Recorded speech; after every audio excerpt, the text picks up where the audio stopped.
හැමෝටම දරුවන් සරණ සාර්ථනා කරන්නට යෙදෙනවා.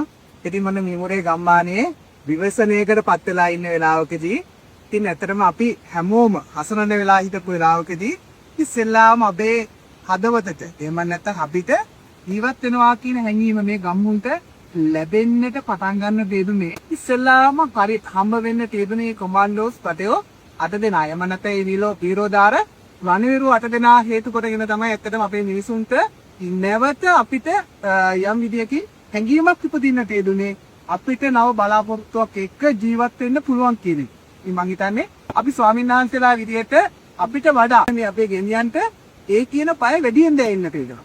ඉතින් අපි ඒකේ මූණ වලින් දැක්කා. ඉතින් ඒ වගේම අපේ විරෝධාර රණවිරු 8 දෙනා ඇවිල්ලා ඉස්ලාම අපිස් එක කතා කරපු වෙලාවේ මිනිස්සුන්ට ලොකු උද්‍යෝගයක් ඇති වෙන්න තියෙනවා. අපි කොහොම හරි කමක් නැහැ. මේගොල්ලොත් එක්ක එකතු වෙලා අපි මේ පාර හදාගෙන ඒ වගේම නගරයට යන්නට ඕනේ, නගරයට විවෘත වෙන්නට ඕනේ කියන අදහස අපි හැමෝගෙම හිතවල ජනිත වෙන්න තියෙනවා.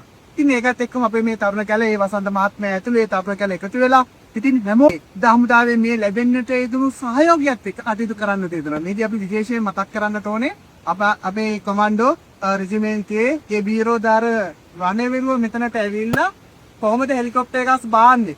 එහෙම නැත්නම් කොහොමද මේ ගම තුල සංවිධානයේ විය යුත්තේ? ඒ වගේම පාරවල් කොහෙන්ද සකස් විය යුත්තේ? ඒ වගේම ඒ කමියුනිකේෂන් එක එහෙම නැත්නම් සංනිවේදනය කියන නිලධාරීන් එක්ක සංනිවේදනය කරලා ඒ අවශ්‍යතාවයන් මනාකොට සිද්ධ කරන්න තියෙනවා. ඉතින් අතර මේක අපේ විශාල ප්‍රසාදයකට පත්සමු කාරණාවක් ඒ විතරක් නෙමෙයි. ඉතින් අපිට රටගෙන ඒ වගේම මේ රණවිරුව ගැන විශාල හැඟීමක් අපිට නැවත නැවතත් උද්දීපනය වෙන්න තියෙනවා ඒ ක්‍රියාකලාපය දැකලා. අපි දැන් මේ ගමෙන් හිටපු අම්මලා එහෙම නැත්නම් මේ ගර්භණීය මාතාවන් එහෙම නැත්නම් මේ කුඩා දරුවන් අසනීප ගුණ අය ඒ හෙලිකොප්ටර්ස් වල දාලා ඒගොල්ලෝ ආරක්ෂිතව රැගෙන යාමක් පවා සිද්ධ කරන්නට යෙදුණා. ඉතින් ඒ විශාල කැපකිරීමක් අපේ කොමාන්ඩෝ ඒ රණවිරුව සිද්ධ කරන්නට යෙදුණා. ඉතින් ඒ වගේ මේ හුදකලා වුණු ගම්මානයට ඇවිල්ලා ඒ වගේ මේ හුදකලා වුණු මිනිස්සු වෙනුවෙන් ඒ කරන්නට යෙදුණු අසීමාන්තික වූ කැපකිරීම අපි දකින්නට යෙදුණා.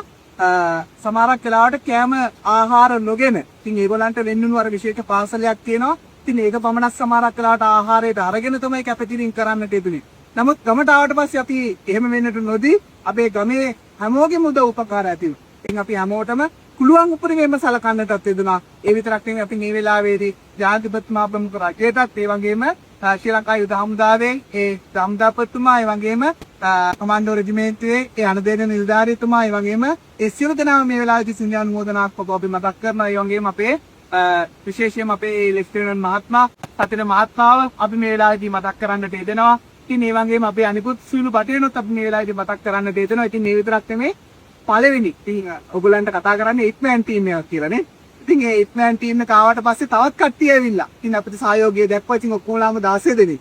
මං හිතන්නේ 16 දෙනෙක් මේ ස්ථානයට එන්නට යෙදුණා. මේ ගම්මානයට එන්නට යෙදුණා මේ මිනිස්සු වෙනුවෙන්. ඒ විතරක් නෙමෙයි ඊයේ දවසේ වෙනකොට තවත් ත්‍රිද හමුදා සෙබළුන් 30 දෙනෙක් අපේ මාර්ගය පිරිසකර කරන්නට සහභාගී වුණා. අපි එක විශේෂයෙන් මේ වෙලාවේදී මතක් කරන්නට ඕනේ.